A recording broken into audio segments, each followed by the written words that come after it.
Hi my dear students. Sale of goods பற்றி ஒரு overview கேட்டிருந்தீங்க. Sale of Goods Act 1930 ரொம்ப சிம்பிளான act. But before going in to sale of goods act you must have thorough knowledge in Indian contract act 1872.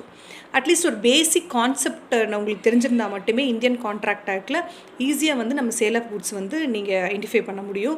அதில் சின்ன சின்ன விஷயங்கள் தான் ரொம்ப ப்ராக்டிக்கலாக நம்ம எப்போவுமே டே டு டே லைஃப்பில் நம்ம இருக்கிற ப்ராக்டிக்கல் இஷ்யூஸ் தான் நம்ம வந்து சேல் ஆஃப் குட்ஸில் பார்ப்போம்.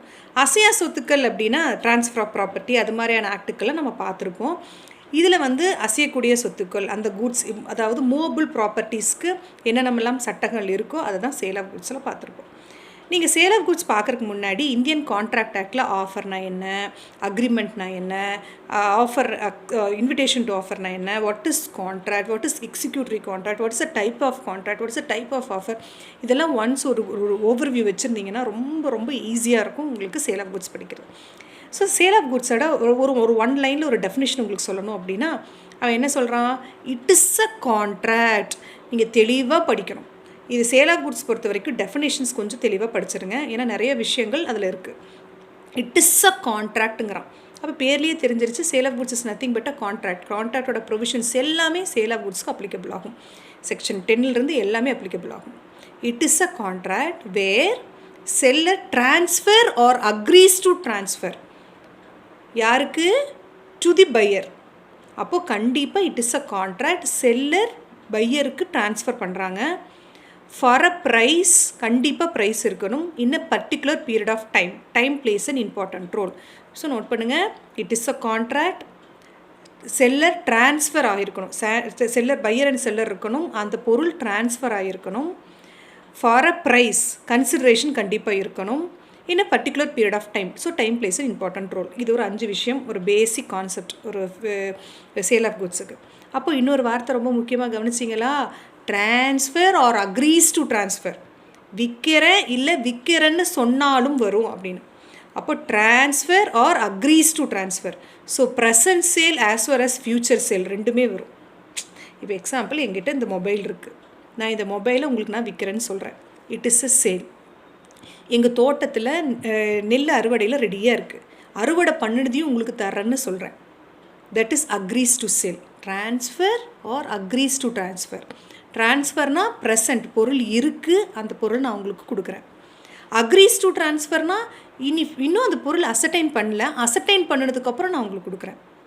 அப்போது present as well as future ரெண்டுமே சேல் ஆஃப் குட்ஸில் வரும்.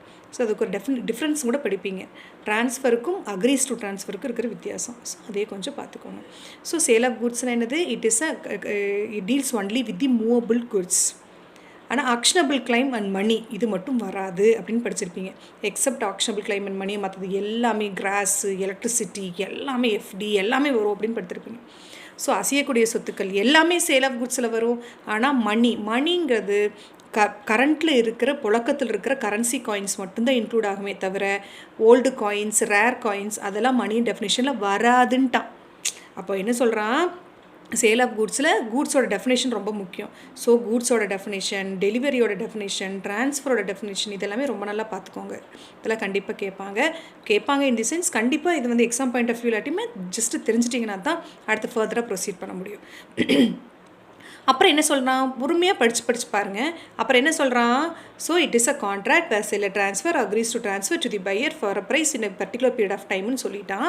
அப்போ கூட்ஸோட டெஃபினேஷன் கண்டிப்பாக செக்ஷன் 2 நீங்கள் பார்த்துட்டு தான் உள்ளே போகணும். இப்போ கூட்ஸோட டெஃபினேஷன் டிக்ஷனரிலாம் பார்க்காதீங்க, டிக்ஷனரினா பொருள்ன்றோம். அப்போ நீங்கள் லாவில் பார்த்தீங்கன்னா சேல் ஆஃப் குட்ஸ் ஆக்டில் செக்ஷன் 2 பார்க்கும்பொழுது கூட்ஸோட டெஃபினேஷன் கொடுத்துருக்கான். Goods includes all movable property except money and actionable கிளைம்ன்ட்டா. ஆக்ஷனபிள் கிளைமில் உங்களுக்கே தெரியும். ஸோ அன்செக்யூர்டு டெப்ட்டு அதெல்லாம் வரும். மணினா இன்னொரு டெஃபினேஷன் கொடுத்துட்டான், மணி வராது அப்படின்னு சொல்லிட்டு இன்னொரு கான்செப்ட் சொல்லிட்டான். Rare coins or old coins are not covered under the concept of மணின்ட்டான். Excluded from the concept of மணின்ட்டான். Money does not includes old coin and rare coin இருப்பான். அப்படின்னு என்ன அர்த்தம், ஓல்டு காயின் ரேர் காயினில் மணியில் வராது அப்படின்னா என்ன அர்த்தம், சேல் ஆஃப் குட்ஸில் வரும், மணிங்கிறது வராது. அதாவது இப்போ நம்ம 100 ரூபா நோட்டு, 500 நோட்டு இது எல்லாமே வந்து புழக்கத்தில் இருக்கிற கரன்சி காயின்ஸ். ஸோ அதெல்லாம் வந்து மணி டெஃபினேஷனில் வராது. பட் அதர் தேன் தட் புழக்கத்தில் இல்லாதது old coin, rare coins, collections இதெல்லாம் ஏதாவது நம்ம சேல் பண்ணோம் அப்படின்னா சேல் ஆஃப் குட்ஸில் வரும் அப்படிங்கிறான். சூப்பராக சொல்லியிருக்காங்களா?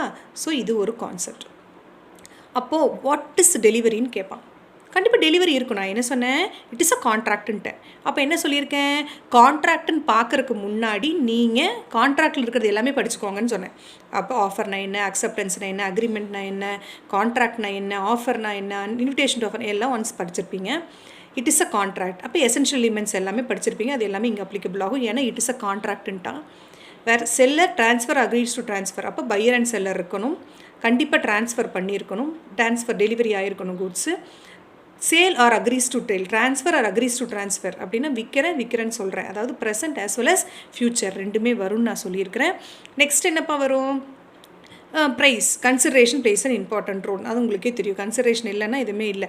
அப்போ இதுக்கெல்லாம் நீங்கள் எடுத்ததையுமே நான் சேல் ஆஃப் குட்ஸ் படிக்கிறேன் அப்படின்னா சான்ஸே கிடையாது, புரியாது. ஏன்னா சேல் ஆஃப் குட்ஸ் படிக்கணுன்னா கண்டிப்பாக கான்ட்ராக்டில் பேசிக் நாலேஜ் இருக்கணும். உங்களுக்கு தெரியலன்னா ஒன்ஸ் ஒரு யூடியூப்பில் நான் என்னுடைய வீடியோ கொஞ்சம் பார்த்துக்கோங்க தாங்க. பார்த்துட்டிங்கன்னா உங்களுக்கு கொஞ்சம் யூஸ்ஃபுல்லாக இருக்கும். ஓகேங்களா? அப்போது கண்டிப்பாக price plays an important role. Clear? அப்போது ஃபீச்சர் கேட்டாலும் எழுதலாம், டெஃபினேஷன் கேட்டாலும் இப்போ நான் சொன்ன கான்செப்ட் எல்லாமே எழுதலாம். அப்போ கூட்ஸ்னால் என்னங்கிறது உங்களுக்கு தெரிஞ்சிச்சுங்களா? மணி அண்ட் ஆக்ஷனபிள் கிளைமை தவிர மற்றது எல்லாமே வரும். ஓல்டு காயின், ரேர் காயின் மணியில் வராது. அப்போ எங்கே வரும்? சேல் ஆஃப் குட்ஸில் வரும். ஸோ அதில் ஏதாவது டீல் பண்ணாங்கன்னா சேல் ஆஃப் குட்ஸ் ஆக்டில் வர எல்லாமே அதுக்கு அப்ளிகபிள் ஆகும். ஃபைன். அப்போ ட்ரான்ஸ்ஃபர் விற்கிறது. அப்போது ட்ரான்ஸ்ஃபர் அப்படின்னா அப்போ டெலிவரி நம்மளுக்கு கண்டிப்பாக தெரிஞ்சிருக்கணும். டெலிவரினா என்னது? Voluntary transfer of possession is known as delivery. அதைத்தான் டெலிவரின்னு சொல்கிறோம். அதெல்லாம் நீங்கள் தெரிஞ்சிருக்கணும். கூட்ஸோட டெஃபினேஷன் படிச்சிருக்கணும். அதே மாதிரி டெலிவரியோட டெஃபினேஷன் படிச்சிருக்கணும். அப்போ என்னங்க மேம் டெலிவரினா என்ன? ஃபிசிக்கல், அதாவது நல்லா தெரிஞ்சுக்கங்க. There are 3 types of delivery. Actual delivery, symbolic delivery, constructive delivery. Okay. இந்த மொபைலை நான் இப்போ எக்ஸாம்பிள் இந்த மொபைலோட காஸ்ட் 10,000. ஃபிசிக்கல் ட்ரான்ஸ்ஃபர் இந்த வச்சுக்கோ 10,000 கொடு. ஸோ இது வந்து ஃபிசிக்கல் ட்ரான்ஸ்ஃபர் ஆஃப் குட்ஸ். இது எங்கே தங்க வரும்? இதுக்கு பேர் என்னது? Actual delivery. ஒரு பொருளை ஃபிசிக்கலாக நம்ம கொடுத்துட்டு பணத்தை வாங்கியாச்சு, கன்சிடரேஷன் வாங்கியாச்சு. It is known as actual delivery. So what is mean by symbolic delivery? சரி, நான் கேட்குறேன். நான் காரை உங்களால் தூக்கி கையில் கொடுக்க முடியுமா? இந்தா 5 லட்சம் ரூபா கார், இந்த கார் இருந்தா அப்படின்னு தூக்கி கையில் கொடுக்க முடியுமா? நான் மொபைலில் கொடுத்த மாதிரி கொடுக்க முடியாது. சிம்பாலிக்காக காரோட கீ கொடுப்போம். இல்லை வீட்டை விற்கிற மாதிரி இருந்தால் வீட்டோட பத்திரத்தை கொடுப்போம் சிம்பாலிக்காக. இல்லை ஒரு டோக்கன் ஏதாவது கொடுப்போம். ஸோ டோக்கன், கீ, டாக்குமெண்ட் இது மாதிரி வார்த்தைகள்லாம் வந்துச்சுன்னா சிம்பாலிக் டெலிவரி. ஸோ ஆக்சுவல் டெலிவரினா ஆக்சுவலாக பொசஷன் கொடுக்கறது. சிம்பாலிக்குனா சிம்பாலிக்காக அந்த பொருளை இன்னொருத்தவங்களுக்கு கொடுக்கறது. It may be a key, token, document மூலமாக கொடுக்குறது. எக்ஸாம்பிள் வீடை விற்கிறோம், காரை விற்கிறோம், அந்த பொருளை தூக்கி ஆக்சுவலாக டெலிவரி கொடுக்க முடியாது. ஸோ சிம்பாலிக்காக கொடுத்துட்டோன்னா சிம்பாலிக் டெலிவரி. புரியுதுங்களா? மொபைல் 10,000 ரூபாய் கொடுத்தாங்க, என்ன டெலிவரி? ஆக்சுவல். இதுவே வந்து கார் கீ கொடுத்தாங்க, டோக்கன் கொடுத்தாங்க, இது என்னது? Symbolic delivery. நெக்ஸ்ட். ஸோ இப்போ வந்து ஆக்சுவல் டெலிவரி உங்களுக்கு ஈஸியாக தெரிஞ்சிருச்சு. ஸோ சிம்பாலிக் டெலிவரி உங்களுக்கு தெரிஞ்சிருச்சு. ஸோ இது ரொம்ப ரொம்ப ரொம்ப ரொம்ப பேசிக், ஆக்சுவலுக்கும் சிம்பாலிக் இருக்கிறது. சரிங்களா? அதுக்கப்புறம் பார்த்தீங்க அப்படின்னா கஸ்டடியில் எந்த மாற்றமும் இல்லை அப்படின்னா அதுக்கு என்ன டெலிவரி? இது வந்து ரொம்ப முக்கியமான கான்செப்ட். சரிங்களாப்பா? ஸோ இந்த பார்த்தீங்க அப்படின்னா கஸ்டடியில் எந்த மாற்றமும் கிடையாது. எக்ஸாம்பிள் நான் வந்து என்னோடய குடோனில் நான் வந்து ஒரு செல்லர், நீங்கள் பையர், பொருளை வாங்கிட்டீங்க, பொருளை என்கிட்டவே கொடுத்துட்டு போயிட்டீங்க. ஸோ அதில் கஸ்டோடியல் டெலிவரி. சரிங்களா? அந்த கஸ்டடியில் எந்த மாற்றமுமே கிடையாது. அதான் நம்ம கன்ஸ்ட்ரக்டிவ் டெலிவரின்னு படிப்போம். சிசின்னு ஞாபகம் வச்சுக்கிறீங்களா? கஸ்டடியில் மாற்றம் இல்லை. எக்ஸாம்பிள் மொபைல் ஃபோன் ஒரு 30 அணத்தை வாங்கிட்டீங்க. நீங்கள் இந்த அம்மா கொடுத்தாச்சு, பணத்தை வாங்கிட்டேன். இல்லைங்க மேடம், அந்த 30மே உங்கள் குடோனில் இருக்கட்டும், நான் நாளைக்கு வந்து வாங்கிக்கிறேன்னு சொல்கிறீங்க. ஸோ கஸ்டடியில் மாற்றம் இல்லை அப்படின்னா constructive delivery. So actual delivery, symbolic delivery, third one is constructive delivery. Simple.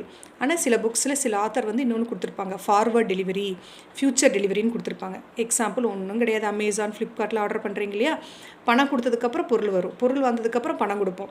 So that is future delivery. பணம் கொடுத்தாச்சு, இனி ஃப்யூச்சரில் தான் எனக்கு பொருள் வரும் அப்படின்னா that is future delivery or forward delivery. So மொத்தம் 3 தான். சில ஆத்தர் 4 சொல்லியிருப்பாங்க. So actual, symbolic, constructive, next forward or future delivery. இது 4 உங்களுக்கு ஒரு ஐடியா கிடச்சிருக்குன்னு நினைக்கிறேன். அதே மாதிரி நெக்ஸ்ட் வீடியோவில் உங்களுக்கு டைப்ஸ் ஆஃப் குட்ஸ் எல்லாமே நான் சொல்லித்தரேன். ஸோ குட்ஸ் பொறுத்த வரைக்கும் நிறைய இருக்குமா. ப்ரெசென்ட்டு, ஃப்யூச்சர், கண்டிஜென்ட்டு இதெல்லாமே இருக்குது. அசர்டைன்ட் குட்ஸ், அன்அசர்டைன்ட் குட்ஸ், ஸ்பெசிஃபிக் குட்ஸ் அதெல்லாமே இருக்குது. இதெல்லாமே ஒரு ஓவர்வியூ நான் உங்களுக்கு பார்க்குறேன். ஸோ அது பார்க்குறதுக்கு முன்னாடி ஜென்ரலாக நீங்கள் தெரிஞ்சுக்க வேண்டியது இந்தியன் கான்ட்ராக்ட் இருக்கிற பேசிக். அதுக்கப்புறம் டெஃபினிஷன்ஸ் நீங்கள் படிக்கணும். குட்ஸு, டெலிவரினா என்ன, டைப்ஸ் ஆஃப் டெலிவரி என்ன, டைப்ஸ் ஆஃப் குட்ஸ் என்ன, டாக்குமெண்ட் டாக்குமெண்ட் ஆஃப் டைட்டில்னா என்னது, டாக்குமெண்ட் ஷோயிங் டைட்டில்னா என்ன, இதெல்லாம் ஒரு ஓவர்வியூ இருந்துச்சுன்னா உங்களுக்கு படிக்கிறதுக்கு ரொம்ப யூஸ்ஃபுல்லாக இருக்கும். Thanks a lot my dear students. ஏதாவது டவுட்ஸ் இருந்துச்சுனாலும் என்னை நீங்கள் வாட்ஸ்அப்பில் காண்டாக்ட் பண்ணுங்கள், கிளியர் பண்ணுறேன். லா வந்து ரொம்ப அஃபெக்ஷனேட்டாக ரொம்ப புரிஞ்சு அதுக்கான ரொம்ப இன்வால்மெண்ட்டோட படிச்சிங்கன்னா ரொம்ப ஈஸியாக இருக்குது. ஒரு பெரிய விஷயமே கிடையாது. ஸோ தமிழ் மீடியம் ஸ்டூடெண்ட்ஸ் ஒரு ஸ்டூடெண்ட்டு கேட்டிருந்தீங்க, நான் தமிழ் மீடியம் எப்படி மேம் லா படிக்கிறதுன்னு. ஒன்றும் ப்ராப்ளம் கிடையாது. தமிழ் மீடியம் இங்கிலீஷ் மீடியம்லாம் கிடையாது. லாங்கிறது வந்து எல்லாத்துக்குமே பேசிக் தான். லாங்குவேஜஸ் அதான் ஒரு லாங்குவேஜ் மட்டும்தான் ஒரு பிரச்சனை. ஒரு பெரிய உங்களுக்கு விஷயமா தெரியாது. என்னங்க நீங்கள் அவ்வளோ படிச்சிருக்கோம், ஏபிசிடியில் இருக்கிறது உங்களுக்கு தெரியாதா என்ன? ஸோ அது ஒரு நீங்கள் பெரிய விஷயமாக நீங்கள் நினச்சிக்க வேண்டிய அவசியம் கிடையாது. இங்கிலீஷை நீங்கள் இங்கிலீஷ் மீடியமில் தானே படிச்சிருப்பீங்க. ஸோ அதனால் அது பெரிய விஷயமா நினச்சிக்காதீங்க. டிக்ஷனரி பக்கத்தில் வச்சுக்கோங்க.